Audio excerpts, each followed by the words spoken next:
What's going on, everybody? Welcome to Dissect That Film, where we dissect your favorite films, film franchises, and TV. Today, on episode 45 of the Dissect That Film podcast, we are talking about the sequel to the 89 Batman Returns. I am your host, Brett Parker. Joining me, as always, is the wonderful DNA Gaming, consisting of Dan and Angela. And joining us as our special guest to talk about this wonderful movie is the wonderful man himself, Justin from Epic Film Guys. You're okay. Woo! Welcome in, sir. Welcome. Yes. Thank you so much for having me. It's an honor to be here. And of course, I'll take any opportunity to talk about this movie with pretty much anyone. So thanks for having me on.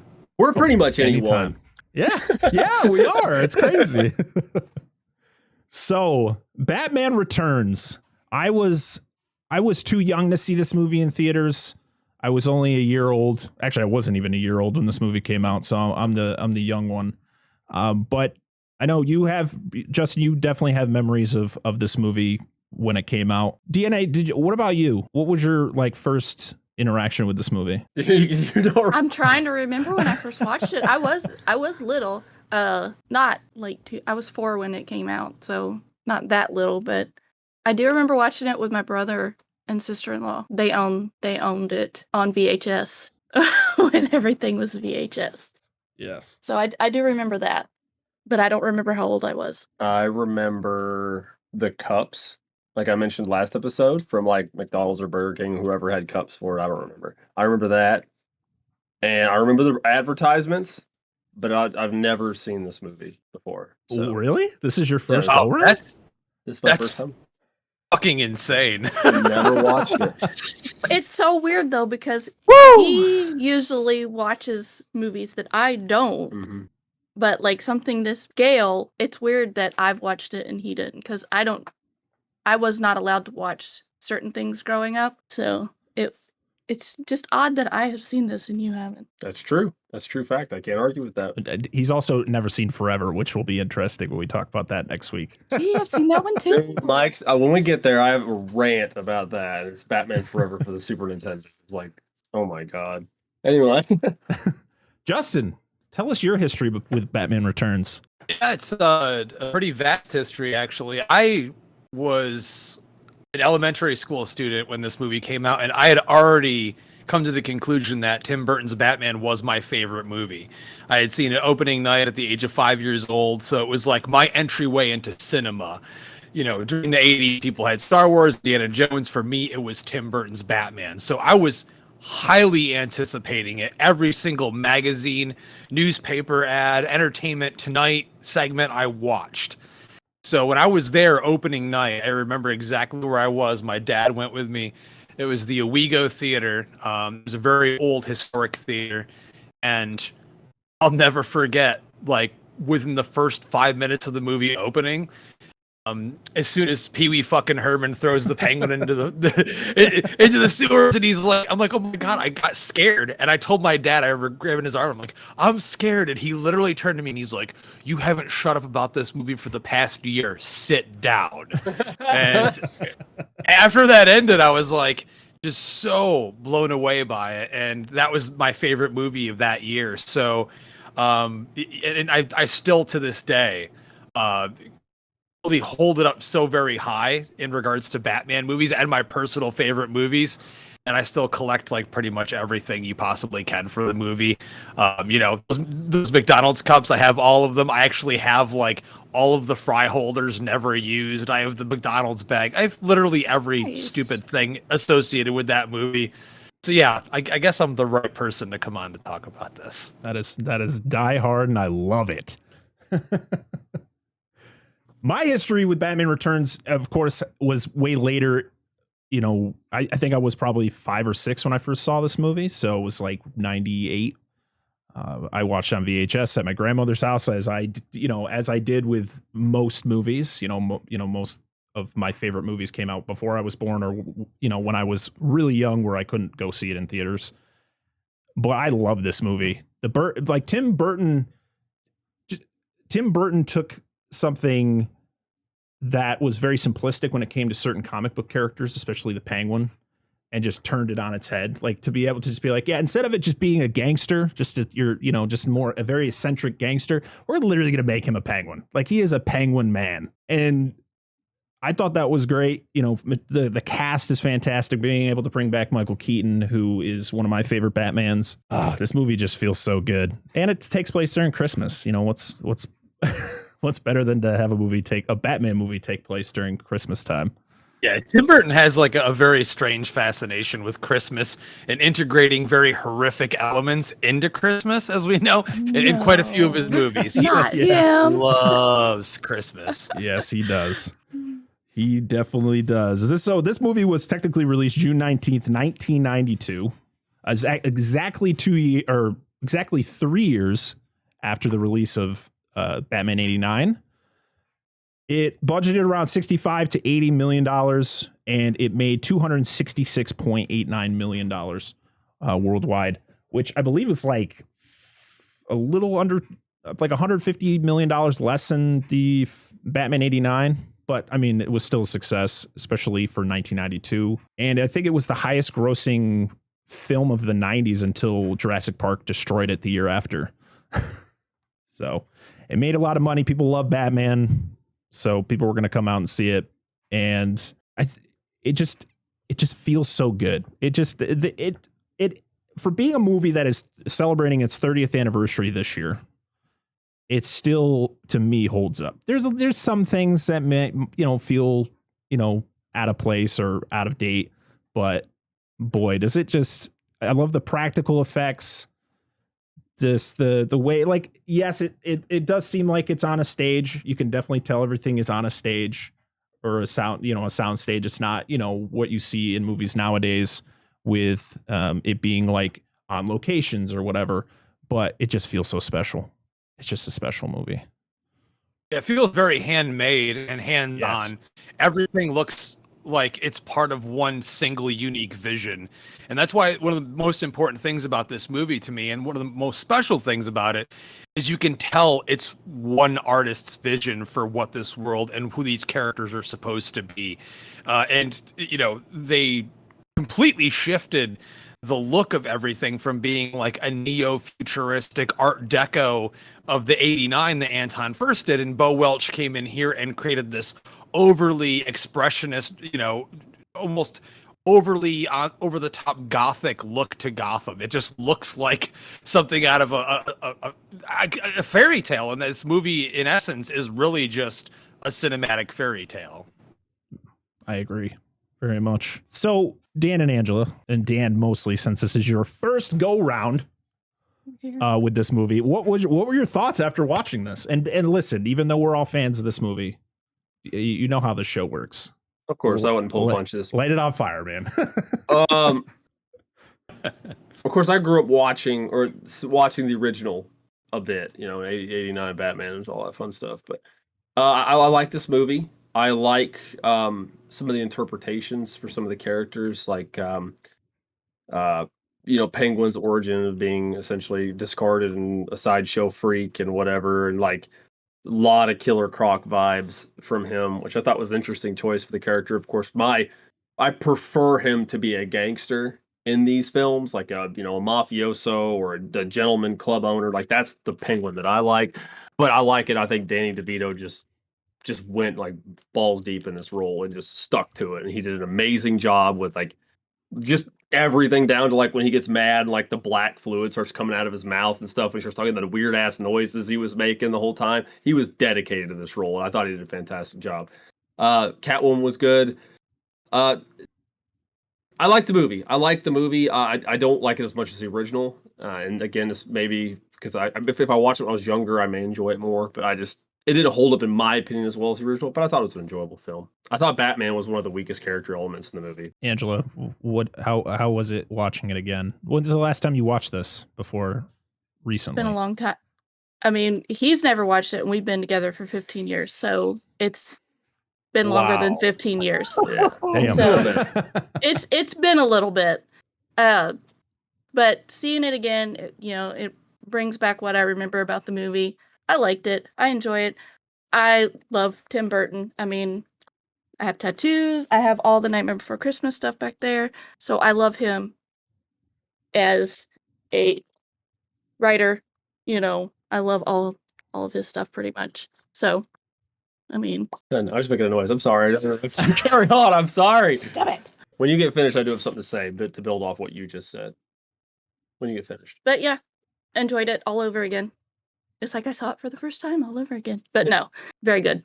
Very good. A couple things to follow up for, because I know Justin doesn't know, but the audience says I am not a Tim Burton fan.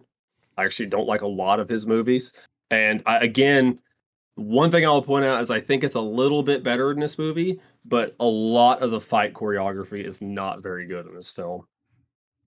I actually could come out and say, even though I love this movie, I don't disagree with you at all whatsoever. Burton's not known for action sequences in terms of fights. Yeah. Even with 89, he actually didn't really want Batman to fight that much. So that's the one point in my life where I'm thankful that the massive asshole that is John Peters actually exists, because had it not be for him, Batman might not even have beat up that many bad guys in that movie. Even though he produced this one, he wasn't on set ever. Like, that was part of Burton's deal. Like, he can produce it, I don't want him sitting in a chair next to me. Wow, so okay. that I think that maybe it's not even the way the choreography looks, but to me it's the way some of the fighting is shot. It just lacks a certain punch and energy to it, for me at least, especially when you compare it to other action movies of 1992 where you got people getting beat up. It was a lot more stylized. Yeah. I told you, Dan, Batman fight scenes don't really get like very good until I even told you, even like the Dark Knight trilogy, the fights are not great. I told you the best Batman fight scene is from Batman v Superman, in my opinion. As much as people hate that movie, the best Batman fight scene is from that movie. That's just how they... Pretty sure, yeah. Everyone can agree with that. I think that the majority of Batman fans are on the same page with you with that one. We've never seen it. Yeah, I've never watched Do Batman we add v it? Superman. Do we add it? I think we're going to have to. We're going to have to add No, it to please our don't. Batman reviews. No. Well, I think the worst part of it is there are some fight scenes in the movie that aren't that bad, but I think the worst thing is whenever, no offense to him because I love the guy, but Michael Keaton, whenever he's on this thing on the screen doing Batman, it's like everything he does tries to look effortless, but then I think it's down to how his costume design, it just comes off as like he's lazy with how he's fighting, and I'm just like, Yeah.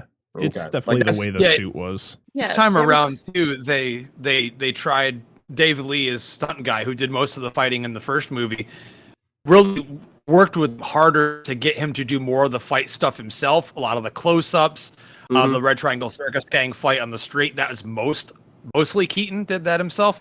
So that's probably why it looks a little different, because Keaton didn't do really any of the fighting in 89. It was done a lot more in shadow, so you couldn't really tell that much. True. I mean, watch the shit in 4K Ultra HD now, and you're like, that's not Keaton. You can see it's not. But here, they just, I think he's a little bit more stilted and not as fluid in terms of movement and stuff like that. Yeah, of course. So I have some trivia here.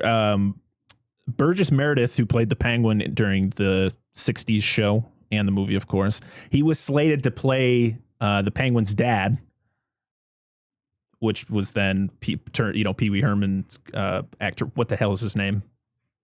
Paul Rubens. Yeah. So It's always Pee Wee Herman. Burgess Meredith was supposed to play his dad, but unfortunately he got ill before they were going to shoot the scene. So they had to, they got Paul Rubens. And then I can't remember what the actress's name is, but she was also from Pee Wee's Big Adventure. That's right, as well, yeah. which was directed by Tim Burton. I don't know if we talked about that last week, but that was Tim Burton's first theatrical film. I don't know if we talked about it on Adventure. screen, but yeah, we mentioned it before in the past. So it was a nice reunion for those two. Right. Jack Nicholson and Danny DeVito were actually really good friends. And so DeVito was approached like a year prior to be the Penguin. And, it took him a while. He was on the fence about it. And then Jack Nicholson's like, you can make a lot of money. You see how much money I made doing a Batman movie? $60 million.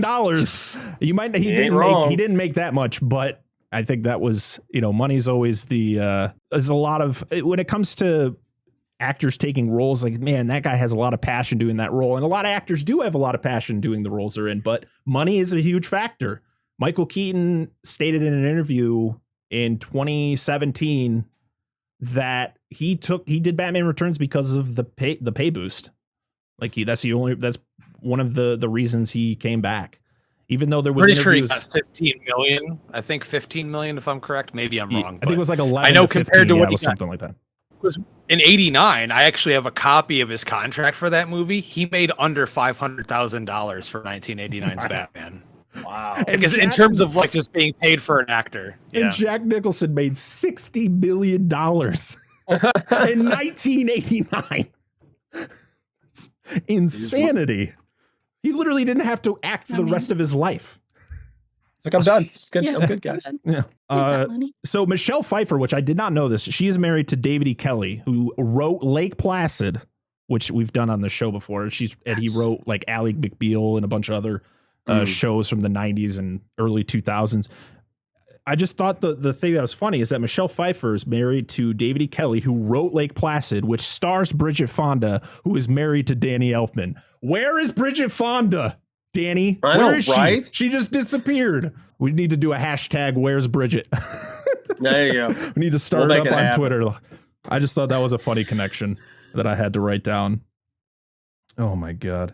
So when Tim Burton was trying to find this like villainous character other than the Penguin, of course, and Catwoman, she's kind of the anti-hero. Mm-hmm. But they got to have that bad guy. And that's when they had Max Schreck, who is not a character from the comics. He was created specifically for this movie. Well, Christopher Walken was actually a top choice to play him, but Burton, he didn't want to approach him because he was terrified of him. He was scared. He was definitely afraid of him. which is funny. Don't blame him. So he cast him in Sleepy Hollow. Spoiler alert to anyone who hasn't seen a movie that's from 1999. Christopher Walken plays the Headless Horseman when he gets his head back. And he looks exactly the same as he does in Batman Returns. He is Max Schreck as the Headless Horseman. Except for he had some pretty rad fangs. He's got to add some rad fangs in there. He was sharpening his teeth. Black streaks in his hair. Yeah, but and he has no lines in that movie. Nope. No lines. He growls. He just growls. Grimaces and growls. Yeah. Yep. But Max Schreck was actually based on his villain role in the Bond movie. Oh God, what the hell is it called? A View to Kill. Yeah, one of the Dalton ones, right? Yes. Yeah. Sure. I completely forgot Christopher Walken played one of like the villains from a Bond movie. One of those things you just kind of figure out when you're doing research.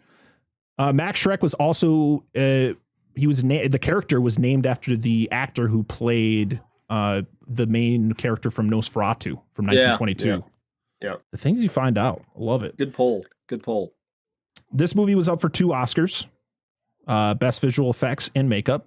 Stan Winston, of course, was part of that. He's the one who a lot of the Penguin animatronics and all that was all Stan Winston in his studio.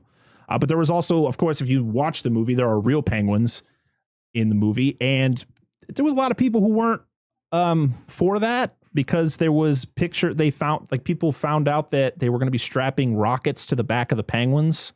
And people were all up in arms. They're like, this isn't cool. And it's like, you do realize they're not real rockets. And the hell with that. Yeah. It's just, I want a penguin with weaponize your penguins, dude. They actually had to get penguins because they wanted emperor. You got your, I don't know what type of penguins most of them are, but I know that there are 4 or 5 emperor penguins. Mm-hmm. That they wanted trained ones, but they couldn't find any in the States. So they had to go outside of the country. They had to hire the guy who trains them and takes care of them. They came over in like refrigerated crates. They had their own trailer that was refrigerated. They had to keep the set at a certain temperature throughout their shoot. It was wild. I just want to be a fly in the wall for this shoot. Just taking care of these penguins. Mm-hmm. So funny. They are one of the most adorable things you'll ever see in a movie. Little penguins running around with little rockets on their backs. Oh, it's brilliant. It's brilliant. It's so good. And like one of them's got like night vision goggles. Like yeah. Oh yeah, when they activate it and their little night vision goggles flop down. Yeah, it's so awesome. I love one of my Yeah. favorite characters has to be the monotone woman who worked. Oh, And they're entering the square. Yes. Yes. Slowly approaching. Yeah. And then she disappears into the shadows. So Yep. good. Bye. What a great shot. Danny Yeah, DeVito was love it. nominated for a Razzie for this, which is He just was. mind-boggling because I think he's one of the best parts of this movie. He's just he just overdoes it, but it's just so great. it's really entertaining. I don't understand. Don't worry. Catwoman would get a Razzie. Not this Catwoman, but a Catwoman later on. Oh, yeah, of course. Maybe we'll And talk she about that actually movie. went. Yeah, well, I won't ruin it for you, but she actually went to that Yep. ceremony to actually get the award because she's a good sport. Yeah, you know? she literally she took it and was like, "This movie's trash." I want to thank That's everybody awesome. who voted for this. Oh, so good. Take the awards you're given. I So, want her sign that's in her room. oh yeah. Her I neon think they sign. used I want that. Oh, back to when we were talking about Paul Rubens. Paul Rubens actually played the Penguin's father in the Gotham show. His biological Yeah, he father. did. But he wasn't mentioned that. he wasn't a Cobblepot. I don't remember what his name was, but yeah, he came back and played the Penguin's dad again. He got a little bit more screen time since he's only on screen for about a minute and a half. Yeah. What a great opening though. I love that opening scene. Just Bye, his baby. seriousness with the little, because he's using the cigarette holder that the original Penguin Yeah. uses in the comics and of course the 60s show. And just, I love it. Back when you could still have your villains smoke in a movie. Oh you my know, God. Right? old day. God Yeah. damn it. Let's talk about that for just a second. So Colin Farrell, who plays the Penguin in the Batman, he wanted to play the part. The Penguin is an infamous smoker, and they told him no. They're like, nah, you can't do that. We can't depict smoking in a modern day. We can have movie. them getting drunk. Or have doing them drugs. pouring booze Or down their killing people. throat. I mean, I Or haven't seen the drugs. movie yet, but Really? yeah. Remember, No, a cigarette or Murder. cigar.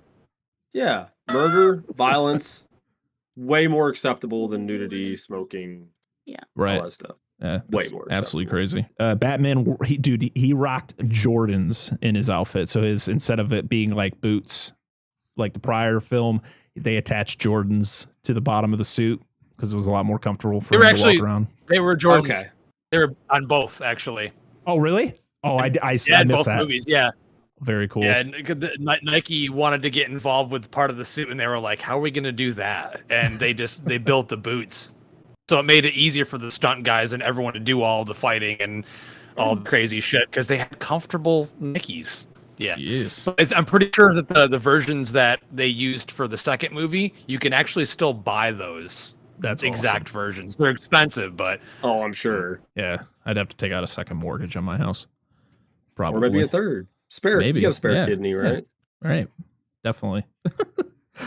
Michelle Pfeiffer went through 60 cat suits during the shoot of this movie, which cost $1,000 a piece. So $60,000 worth of cat suits. Damn. Love Hey. it.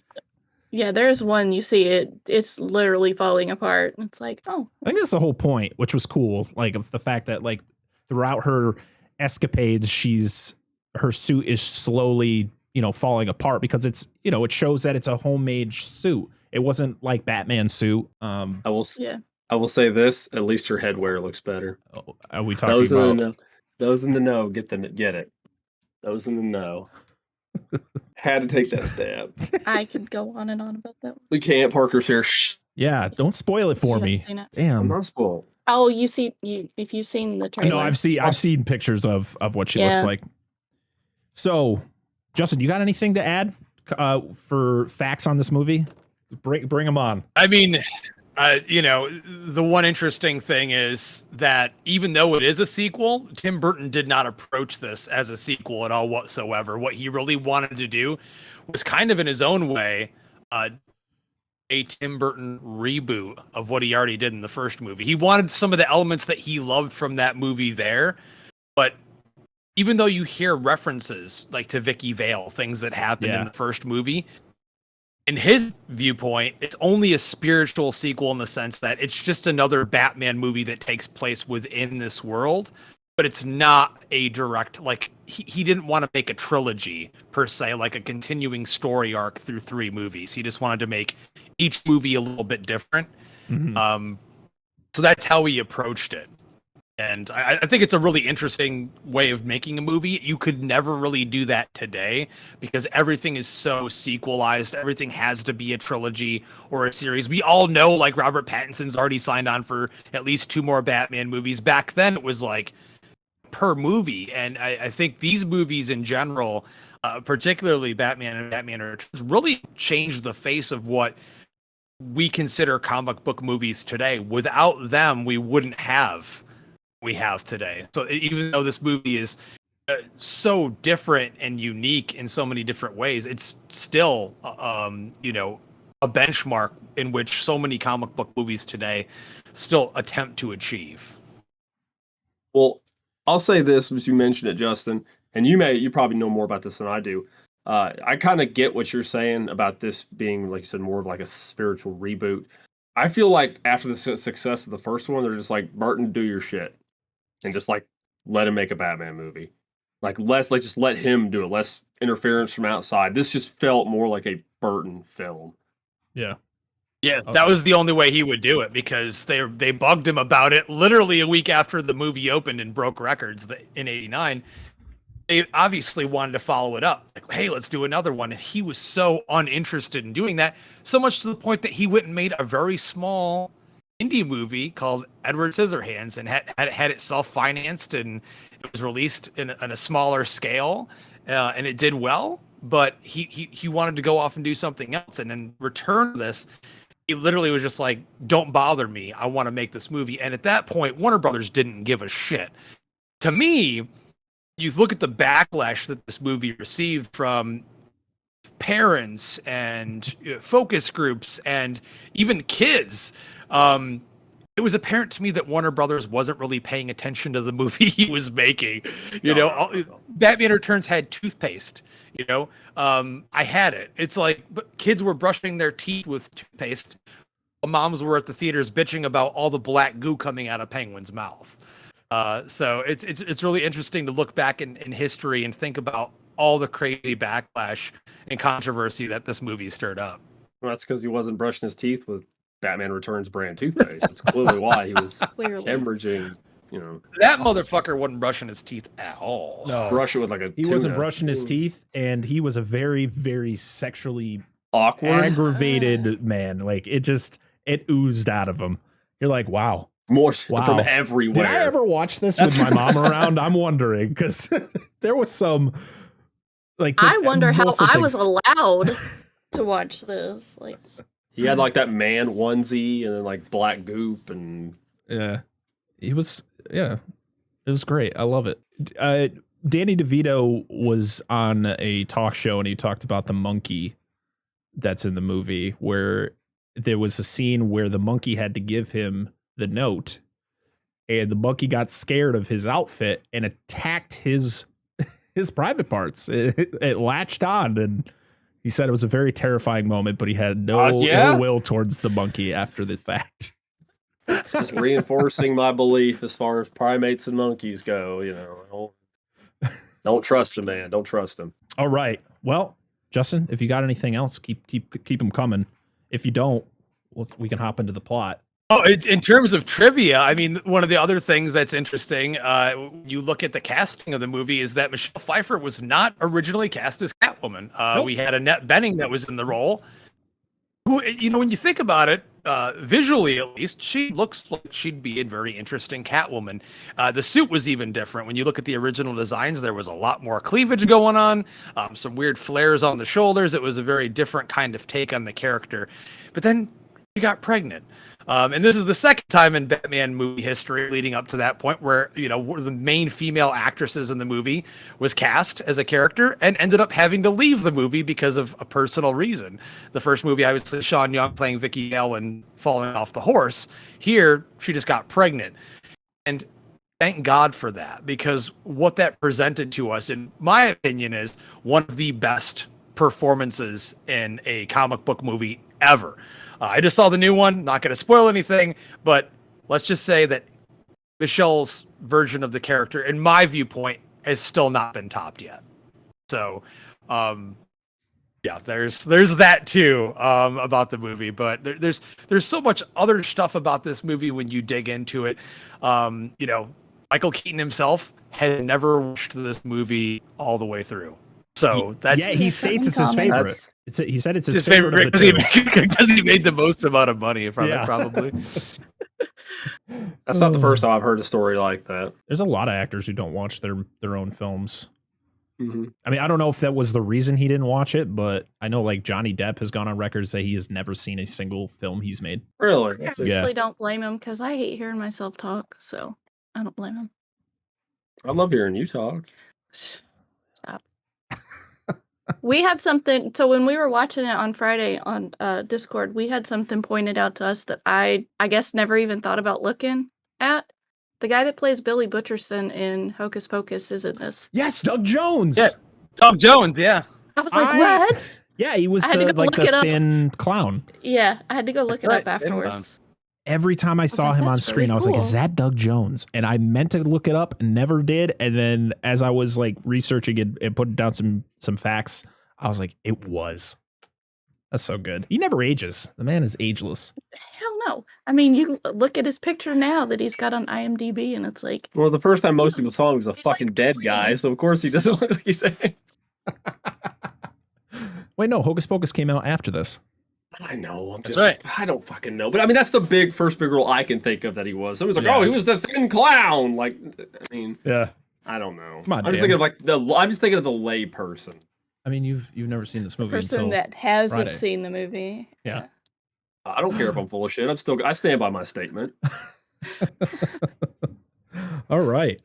Do we have anything else before we jump into this plot? Let's go for it. All right, let's go for it. So the movie opens, of course, to Danny Elfman's fantastic score as we go into the Cobblepot Mansion.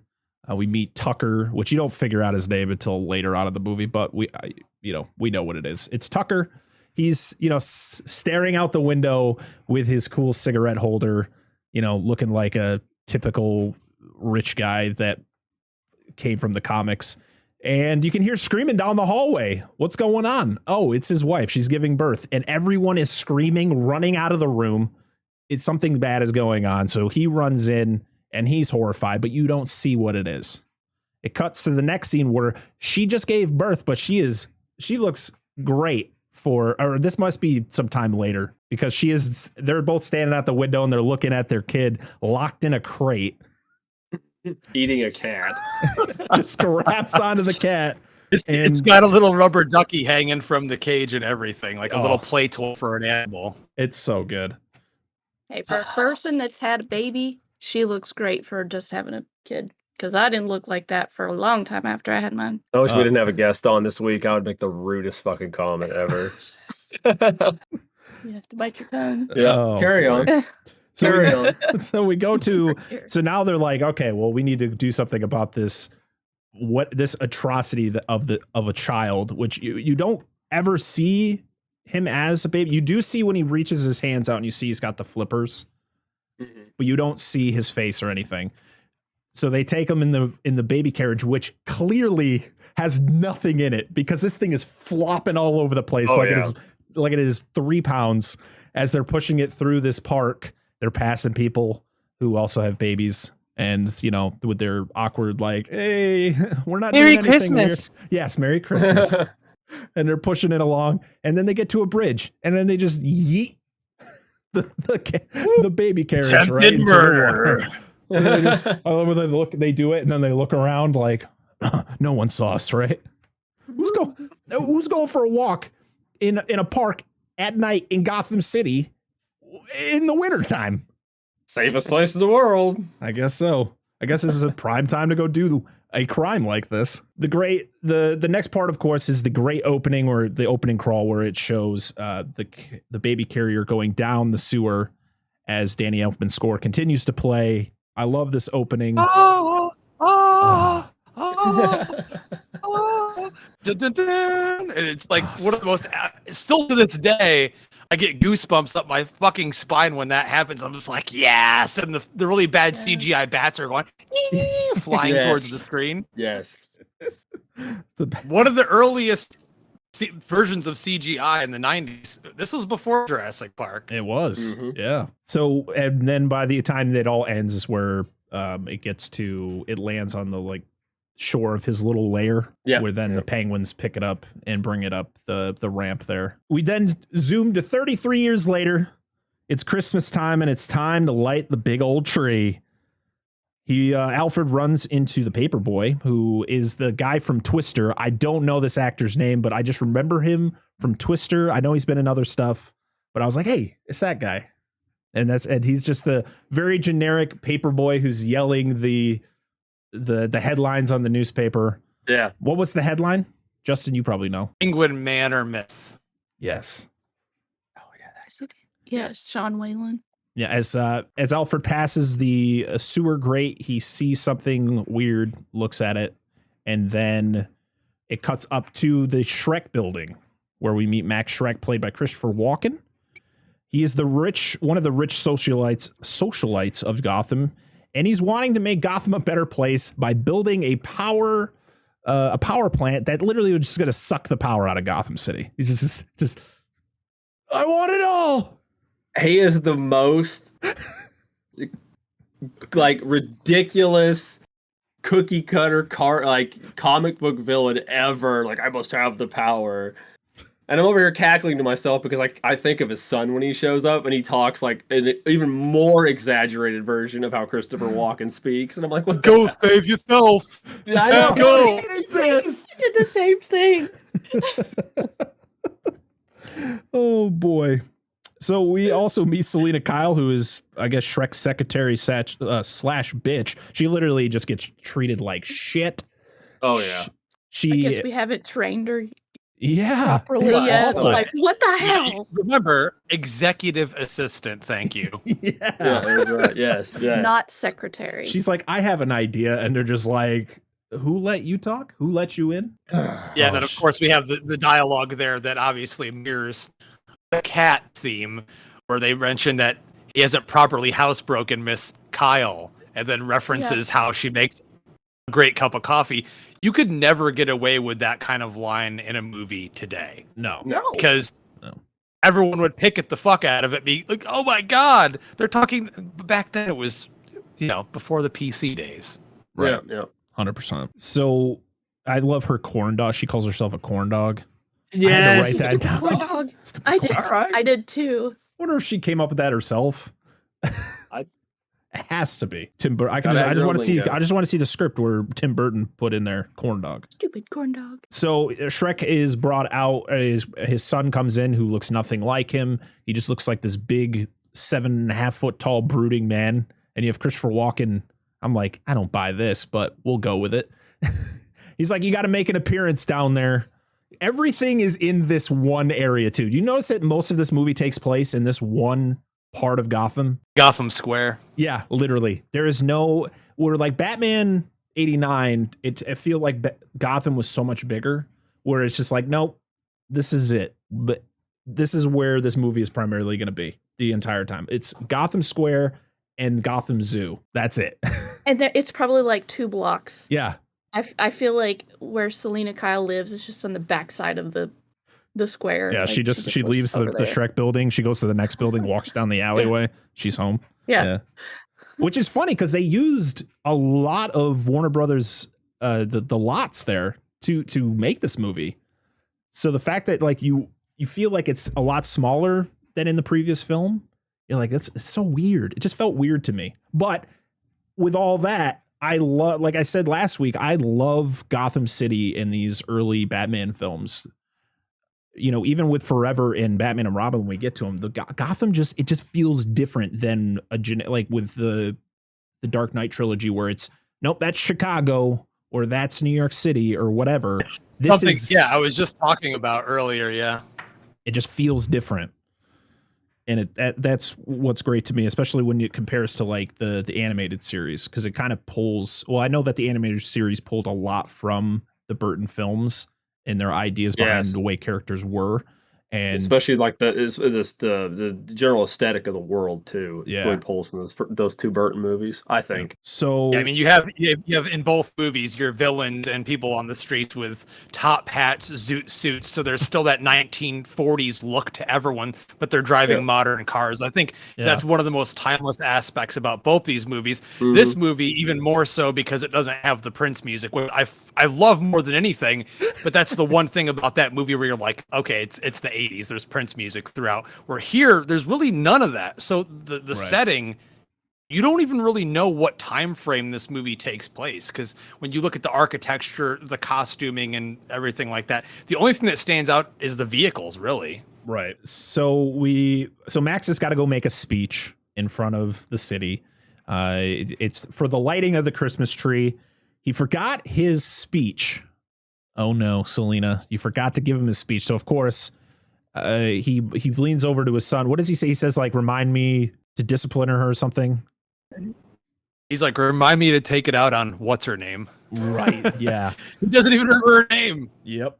And of course, it then goes up to the building where she is freaking out because she forgot to give him the speech. Oh boy. So it's now time for the show to start. As everything is about to go down with the tree lighting, a bunch of giant presents just come out of nowhere, just come out of alleyways and every which way.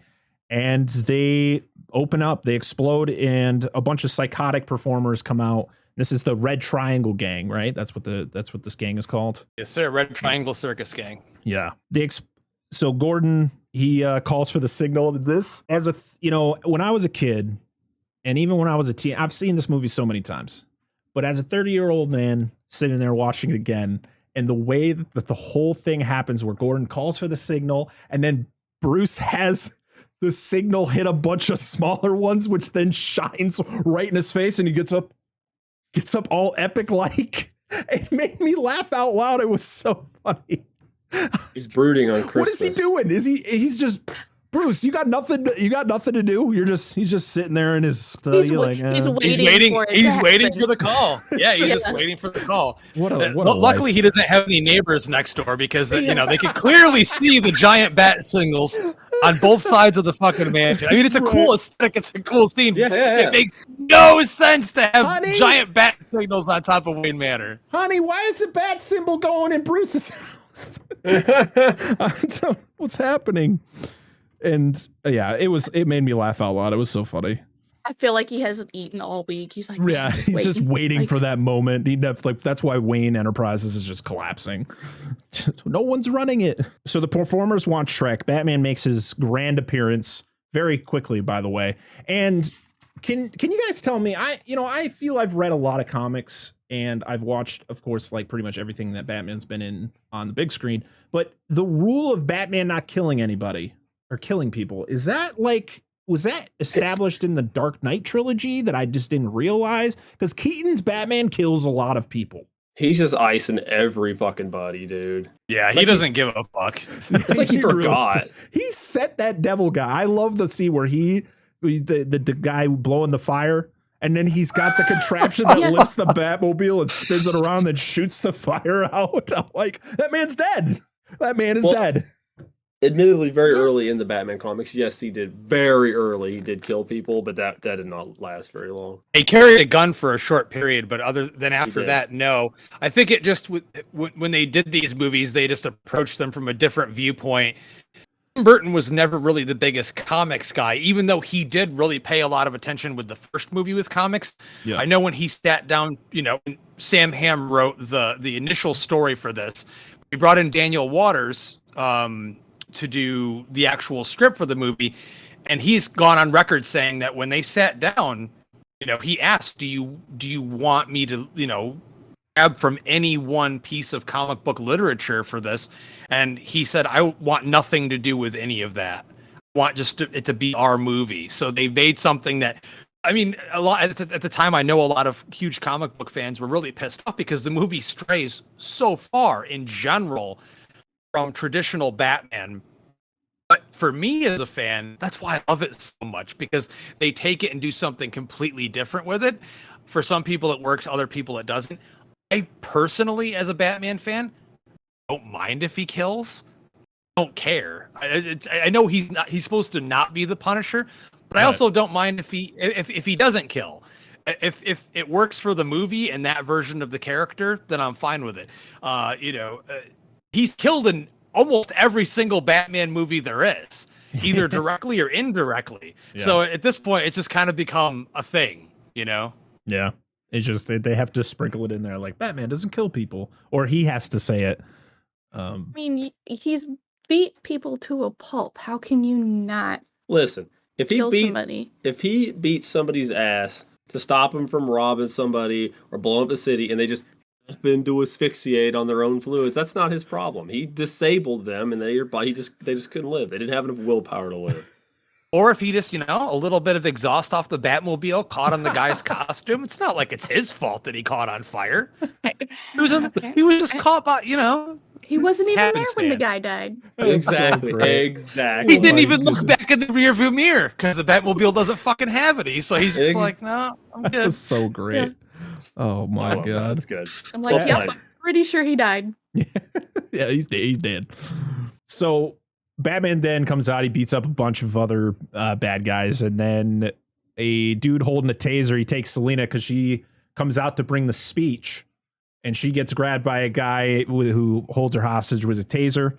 Batman ends up saving her, and I love Michelle Pfeiffer, and her as Selena and as Catwoman, just that dual personality. She's just so good in it.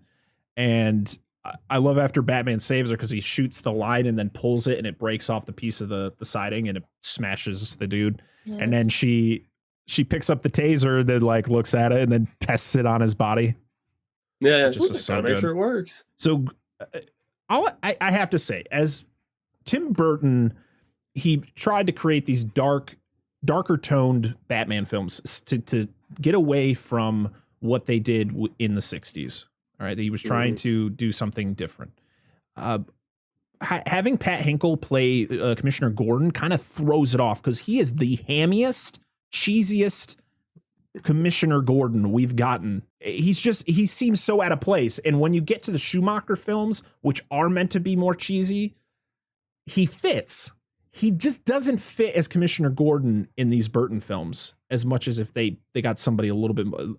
I feel he needed to be a little bit darker, and he wasn't. He was just. I like Pat Hinkle. I think he does a great job in what he's trying to do. But like I said, I feel he fits more in the Schumacher films, where in these Burton films he's just too much. I don't know what. I mean, unfortunately, the character in general in both of these movies that Tim did, he doesn't really have all that much to do. They don't really have a relationship. In the first movie, they see each other like once, right, in Axis Chemicals, basically. Yeah. And in this movie, they talk for a second. That's literally the only conversation they have. Batman, I'm afraid the Circus Gang is back. We'll see. And that's it. That's the only line of dialogue between the two of them. I've just gotten over it, over the years, and I'm so thankful for what Nolan did with Gary Oldman and Christian Bale and that relationship, and and the Batman as well. We finally have that relationship, but it never bothered me as a kid because this version of Batman, and I love this about this version of the character, he stays in the shadows. He's not going to walk around during the daytime. Like, one of the things I hate the most about some of the newer Batman movies, which I love all of them, but Batman walking around in his suit during the day. He's called a creature of the night, the Dark Knight, for a reason. He's this mythic creature-like, vigilante. And I love that this version it keeps that old school Dracula-esque shit that Tim Burton loves so much really at the center of this version of Batman. I agree. Yeah, as much as I'm giving shit to Pat Hinkle, I don't think he does a bad job. But like you said, which I agree highly, is they didn't give him a lot to do. He was kind of just a throwaway character. I felt like they probably could have just thrown anybody in there. But they're like, but Commissioner Gordon, he's kind of a big deal in the comics. Let's just have him there. Yeah, no, I know what you mean. They just grabbed a dude, him and Jack Palance in the first movie. They're dudes from a lot of old westerns. Yeah. Pat Hinkle doesn't really, he doesn't seem to fit. He fits to me better in the first movie than he does here because the first movie's way more pulpy. But this one, it's a lot darker, weirder. Also, like the black humor throughout. He's just kind of like, I understand what you mean. he stands out a lot. Oh boy, when you see him in Batman Forever and Batman and Robin, that's where he fits in because he's got a slightly better relationship with Batman, but also it's just he fits in that more campy Batman environment, which the Schumacher films, even if Schumacher says they weren't meant to be that way, they were. He's full of shit. Well, he was. Sorry. R.I.P. Schumacher. So yeah, so Batman saves her. So Gordon continues to cheese it up. Shrek runs away and gets captured by the circus gang. And that's when we officially meet the Penguin. He shows off his lair and all his cool umbrellas. I love how they kept that because that is a comic thing, right? The whole him having all the different Pretty umbrellas sure. that have the weapons in them. Listen, and you guys can't say anything, but if the Penguin and the Batman doesn't have cool, gun umbrellas, I'm going to be very disappointed in this movie. You really don't want me to tell you then. Just kidding. Oh man. I just love all of his different umbrellas. He's got the one where he's spinning it around at Shrek. He's like, is that supposed to like hypnotize me? And he's like, no, it's just supposed to give you a nasty headache. Danny DeVito is just so perfect for this role.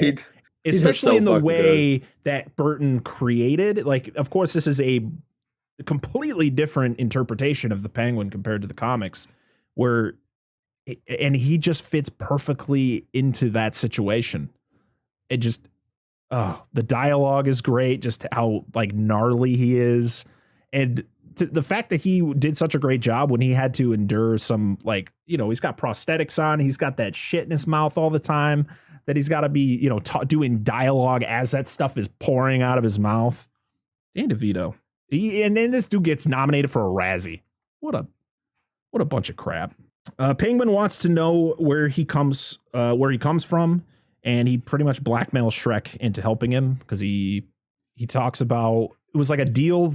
What was the thing that he was blackmailing him on? It was like what he was originally supposed to be doing with the power plant he was talking about, or all the goo that was going into the water. It was the toxic waste. It was the fact that he owns a whole bunch of fire traps in Gotham. Yeah. The fact that he killed his business partner, Fred Atkins. He even had his hand. I mean, Penguin did his homework hardcore for this. Oh yeah. You'd think I guess he has nothing else to do but hang out in the sewers. Yeah. So he's got a lot of time on his hands to be able to do this and use his circus gang as his henchmen to go out and capture all this stuff. I mean, imagine taking all of those papers and taping them together. Oh no! Just for that, just so you can get out and try to blackmail Max Shrek. It was all so calculated, but yet the actual occurrence itself seems so random. Right. It just was so funny. So we then cut up to Selena's apartment, and we meet Miss Kitty, who is, I guess, the horniest cat on the block. Apparently. And I love her entrance into her apartment when she's like, "Honey, I'm home." Oh wait, I'm not married. And she listens to her messages, which one of the voices on the messages was Tim Burton himself. I don't know which one it was. I don't know if it was the boyfriend. The one who said that he's got to go on vacation alone. Had to have been, because that was the only. Was that the only male voice? Right. Okay. So yeah, that has to be it. She is, doing her normal stuff when she gets home, but then she realizes she's got to go back to the office because she's got to get all the paperwork ready for the deal between Shrek and Bruce Wayne for the power plant. So she goes back to the office where she then encounters Shrek, who is just, boy, just by his demeanor, this entire conversation, something bad is going to happen. If this is your first go around watching this, you just know, like, just the way that she is super uncomfortable with him, and he gets closer and she just gets more tense, which is just shows how great of a performer Michelle Pfeiffer is. And to be honest, Christopher Walken is kind of scary. Oh, he's terrifying, especially in this scene. I mean, just he oozes menace out of his eyes. I mean, you can imagine standing that close to his face. I'd be fucking terrified too. And then obviously she gets chucked out of a whole a giant window. Yeah. So she pretty much is just telling him, like, pretty much throwing it in his face, like, pretty much this is illegal. You're not doing what you're saying you're going to be doing. You're not you're not trying to better the city. You're going to try to take from the city just to make yourself richer. And he's like, you're smart. And do you know what happened? Or was it curious? Like, curious, you know what curiosity did to the cat? And then I love it where he like hesitates and he's like, and then it pushes her out as he turns around and comes back. And you get, and the thing about this scene was that when she falls out the window, you just expect her to, fall and hit the ground. Well, no, they had to add what are those called? Awnings that come out. Yeah. And she's just, dude, I just remember watching that scene. Like, it hurt me watching it. Like, she just hits those awnings before she hits the ground. Like, damn, that is the impact, dark. especially the sound design in that scene too. When she hits each one of those, it's very violent. It's extremely violent to imagine your body going through all of those. And one wonders if maybe they were trying to use them to soften her blow, to say like, well, now when she comes back to life from the cat, it's not so far-fetched, even though we know that that's probably the most far-fetched thing in the entire movie. One also wonders, is she actually dead? Or did she just break a couple bones? We're pretty sure falling from that far, she's fucking dead. But these cats magically bring her back to life by biting her fingers. Yeah, Imagine biting that. her fingers, licking her face. Dan, this is how Halle Berry comes back from to be Catwoman. This is. I was about to say, I had a different reaction. So much worse. Is so much CGI. It's bad. I had a different reaction to like when she was falling with the awnings. I'm like, if this is a cartoon, she'd bounce off those. That was like my first thought. Like, I know I'm a child at heart, but I didn't like that. Like, I don't like the scene. Like, I'm glad you mentioned, Justin, that like he tried to have none of this stuff to do with the comic books, because I could find no connection to the cats bringing her back to life thing. All of that was like one of my biggest problems with this movie. I was like, this doesn't make any sense at all. How like, she becomes a literal cat. Yeah, like, I know, but like, it's not clear whether she dies or not. Like, fully is dead or not. Right. She comes back into her apartment and just suddenly knows martial arts and is suddenly a badass, and you're just like, all right. That's just my perspective on it. No, it's a valid perspective to have, especially you watching it for the first time. I think when it came out, you're going to have a different perspective at that point, because not a lot of people were as familiar with comic books. I mean, unless you were a hardcore comic book reader, it's not like today where, it's cool to be a nerd now. Back then, I got beat up at school for wearing my Batman shirt, so it was like a totally different thing where now comics are so accepted, and now everybody, with social media and the internet, everyone can find out everything they want about the characters. But then if that's your first introduction to the character, it's totally different for you, so everyone. That was my perspective, because my most of my Batman knowledge came from the Batman the Animated Series, because that's where I really got into it. Because not seeing this movie, I had seen this clip from the movie, and I knew what happened in the Halle Berry movie, and that's why I was looking. I was like, I was hoping to find like some connection somewhere, and when I couldn't, I'm glad you explained that. But even with the Penguin you mentioned, he was actually in the Silver Age of comics, somewhat similar to being looking more penguin-like and being discriminated against for it, but not to the extent that I can tell that Burton did the character, like being raised by penguins and the zoo, even though it's pretty much the fucking sewers. Yeah, I mean, he took all of the animal themes and really went all the way with them. Yeah, I mean, absolutely. He's not half-assing anything here, and I think that's why this movie is so divisive for people, because he doesn't give a shit. He's literally just doing whatever he wants with these characters. Yeah. I mean, I think Batman's probably, out of all of them, the least animalistic in terms of his connection to bats. Right. Penguin is a literal penguin. Catwoman has 9 lives in the movie. Yeah, he really went for that in terms of animal people. That's how he worded it, at least. So, yeah. So once she falls, you got cats swarming her, biting her and such, waking her up from her slumber or death. It's kind of all up to the audience's interpretation on if she's dead or not. She goes back to her apartment, similar to the way that she went into it before, where she, but she's rough. It's like she had a rough night out, which she did. She comes in, she does her normal, honey, I'm home. Oh, I'm not married. But instead of like, she drops her keys on the ground. She grabs the milk and starts to pour it, but she pours it all over the floor. And then, of course, she's drinking the milk out of the carton. And then there's the message on the answering machine that just sets her off. And then she breaks the answering machine and then just tears her house apart. And she spray paints the walls. She's smashing mirrors. She smashes the lights on the sign that says hello there, but now it says hell here, which I thought was a great touch as she's creating her suit. And she completes her suit. She comes out and her transformation is complete. And we finally get Catwoman. What's the line that she says to her cat? I don't know, Miss Kitty, but I feel so much yummier. It's great. It's so good. Always nice to have this tone of information. Yes. So it's one of the best. Also, I just had to say it's one of the best shots in the entire movie. Yes, I agree. It's one of the most gorgeous pieces of cinematography. That wide shot just panning in with all the real cats on the set, and then she's just in the background, just the silhouette with the light. It's just absolutely gorgeous. I'm just in love with that shot.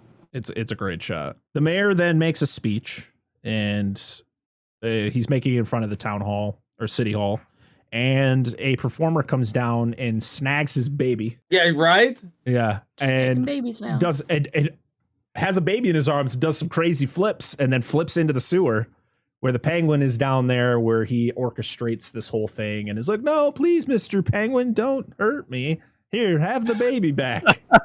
Yeah, right. Yeah.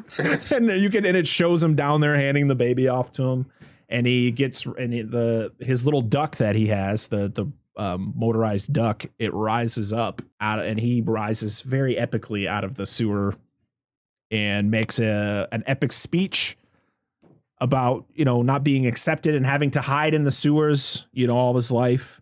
But he wants to know who he is. He wants to become like everybody else. And Bruce watches it from the TV, and I just love where Alfred's just like, "What's that, Master Bruce?" And he's like, the penguin man. I hope he finds his parents." It's like, okay. It's like, why aren't you helping that very old man decorate that tree, you son of a bitch? Leaving Alfred all the work. You lazy shit. Sitting there watching this big screen TV in front of the biggest fucking fireplace ever built for any movie of all time, where you would probably literally melt if you sat in front of it. Yeah, but he's got a TV like 2 feet away from it. It just slowly melts. It's so exaggerated, but it's so ridiculous, but I kind of still love it just because it's so ridiculous. I mean, it's Bruce and Alfred who live in this house, and they still have to buy a literal pine tree, like a full-grown pine tree, to put in the mansion. Like, why? It's not like they're going to have any guests over. Exactly. Are they going to exchange gifts? It's one gift under there for Alfred. Just at least pay somebody to do it. God, man, use that money, Bruce. He does for all of his Batman escapades. That's true. He's gonna give Alfred another. Yeah, pair of no white one can gloves. track it. No one can track it that Bruce is using this money to be Batman. Right. There is a movie that does hint to that, though. Bruce researches the Penguin. He's pretty much trying to figure out what the Penguin is up to, because he always knows if something like this is going on, there's got to be something sketchy happening. And you find out that the Penguin was part of a traveling circus as the Penguin Boy or the Bird Boy, and then something happened with the circus, and he just disappeared. No one knew where he went. And then he ended up forming the Red Circus Gang. But that's what Batman's trying to do. He's trying to link him up to the gang so then he can, have him arrested or whatever. So of course, Bruce, instead of just like, why can't Bruce Wayne just drive out there in his car to see what the Penguin's up to? It's not that suspicious. Just hop in a car and just drive around. No, he's got to suit up as Batman. Absolutely. Get in the Batmobile. Drive around downtown Gotham to see what the Penguin's up to. And what is he doing? He's just sitting in the records room finding out who his parents are, which then the next scene shows him going to the cemetery, where he finds out that he is Oswald Cobblepot. He is not the Penguin, anymore. And I never. Oh, go ahead. No. Go ahead. I was like, right around the same time, and it may be what you're building to. Maybe I missed something, but like Bruce is like, I think he knows who his parents are. Like before he figures it out, I'm like, I don't really think he did. No. But again, I may be misinterpreting this. Like I may have missed a point in the film, or like where like there's more like where it alludes to that, but I don't. Yeah, so the entire reason why he's at the Hall of Records is because he's making a list of all Gotham's firstborn sons so he can kill them all. That's so right. I think it's entirely possible that he found out in the beginning of this research who his parents were. But considering how resourceful he was earlier with the Shrek thing, all those documents, his partner's hand, you'd got to assume he'd be smart enough to find out who his parents are. Obviously, he was discarded as a baby, so you probably might not remember a goddamn thing about that. So you could look at it either way, right? But the sole focus of that is him getting all of those names down so he can go drown a bunch of children. It's a Batman movie for you, ladies and gentlemen. Yeah, no, that's true. That's true. I heard that, or I read that that whole kidnapping kids plot line wasn't part of it. It was like a revision to the script, that it wasn't in the original script, the whole kidnapping kids and drowning them. It wasn't in the original story that Sam Hamm had at all, actually. Some of the stuff that he did in the movie, like the Penguin becoming mayor, that stuff stuck. But the kids getting abducted and all that was a Daniel Waters thing that came later, for sure. Is he related to John Waters? No, I don't believe so. I'd be like, that makes a lot of sense. It would, yeah, sure. Similar tone at times.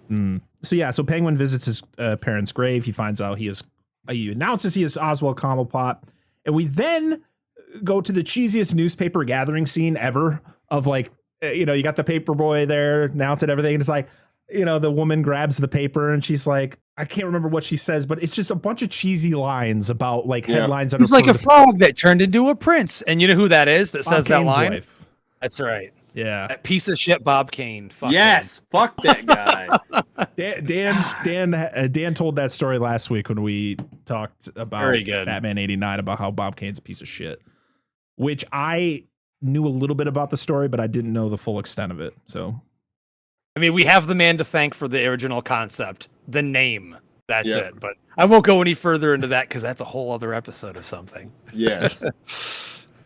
So Catwoman makes her appearance. She beats up a mugger and shames the victim.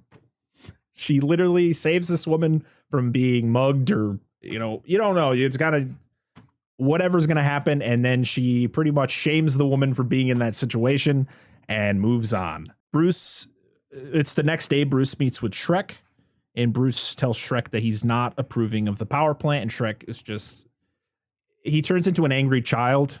Where he's like, why won't you let me do it? It's a good idea. You don't know what you're talking about.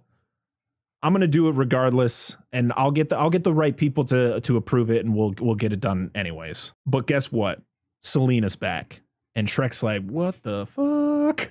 Yeah, right. That was a good scene. And she got the new hairdo. She's got all the nice curls going on there. That just shows like that she's a completely different person. Just by her appearance here, because I don't even think she's wearing. No, she is wearing her glasses. But I just love when the son brings her in, and he's just looking at his dad like, "What the fuck is this?" She also looks as pale as a corpse. Yep. So it's like, okay, so that's that one little piece that's hinting at the fact that she's kind of half dead. Is Catwoman a zombie? Because she looks so pale throughout the whole rest of the movie. Her eyes are a little bit more sunken in, and they're a lot darker around her eyes too. So I don't know if they're hinting at that or not, that she's kind of like the living dead, but maybe. I wouldn't be surprised. That is a good touch. And of course she has the injury. She's got her wrist wrapped up. She's got a bandage on her forehead, and you talk about how she's on vacation. He's like, oh, did you get in an accident? Is that why you're home early? Yeah, a skiing accident. I can't really remember. I just remember, being here, and then I fell asleep, and I'm here now. So she escorts Bruce out, and he asks her out because that's just how Bruce is. He literally meets a woman for 30 seconds, and he's got to ask her out. and clearly she's gone through some tough times, and he's still about it. I just love it where he's just like, I'm leaving because he gets her on the elevator. Don't forget your jacket, Mr. Wayne. Oh yeah. Yeah, it's again, Michael bringing that really weird, unique quirkiness to Bruce Wayne, where he's very awkward, socially awkward, and the like. When he's talking with Shrek in terms of business, he's a strong businessman, but when it comes to other interactions, you can tell that he's just not comfortable. He's not a normal guy. It's a nice touch. I love the line that Shrek goes, he's like, she tries to blackmail me, and I'll drop her out of a higher window. That just doesn't give a shit. Yeah, absolutely. Just, he's terrifying. Shrek visits Oswald. He loves him. God, I can't. Sometimes I love reading my handwriting. He lures him in with some fish down to a campaign headquarters. Well, you wouldn't be wrong if you said he loves them some fish. He does love them some fish. I just need to write a little bit clearer. Oswald is running for mayor without his knowledge, but guess what? He's I love it. He's literally in like his what would you call this? His bib and overalls. I mean, it's bib and onesie. Yeah, I guess. onesie. It's a man. It looks like his fucking pajamas, man. Yeah. He's eating the fish, and the two characters they got, like the woman who's like going to try to make him look better, and then the guy who comes up and like he's just roasting him, like he's talking shit about him, about how he looks and stuff. And not a lot of reflective surfaces down in the sewer, huh? Yes. And I love how the penguin's just grunting the whole time. Like he's not saying anything. And then he's got the line that he says before he bites the guy's nose. Still, could be worse. My nose could be gushing blood. And he's like, I love the look on the dude's face where he's like, huh? Nose could be what? And then it's like, and that was the moment, ladies and gentlemen, when all of the moms in the audience grabbed their little boy's hands and dragged him out of the theater. Yeah. I can't believe I brought you to this movie. I can't believe I bought you that Batman figure and that Batman Happy Meal last week. We're leaving. Luckily, my mom wasn't there when I saw the movie because she probably would have did the same shit. Yeah, I don't know. To be honest, I might have, every time I watched this as a kid, I was probably alone or with my brother, who was even younger than me. So I don't know if I ever watched this with my mom around. My grandmother didn't care.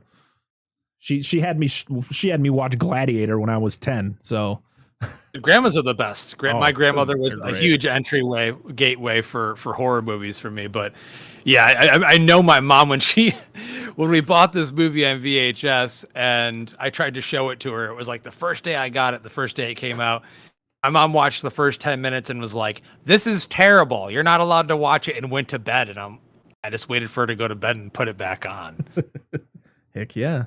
That's how you do it. It's always anything. You wait till your parents go to bed and your dad had, Cinemax, and you saw some things you weren't supposed to see at that age. Weren't those the good old days? It's great, right? It was because you had to work for it. That's what made it great. You had to work for it, where now it's like you just go online and you can easily find those things. It doesn't make it as much fun. Back in the day, we'd have to wait for hours and hours until your parents went to bed. It's 11:30. The softcore is on, and I'd sneak downstairs and watch it and just have to be quiet, have the volume all the way down. Now all the kid has to do is pull out his phone while he's in bed. Dude, he can get it on with himself with no one knowing. Headphones, bro. Back in the day, we had to sneak that shit. Kids these days don't know the struggle. Or they don't. The one channel that's clearly porn, but it's all like scrambled on the TV, where you can make out like a silhouette. Like, what's this? Turn the volume all the way down and you get as close as you can to the TV. Yeah.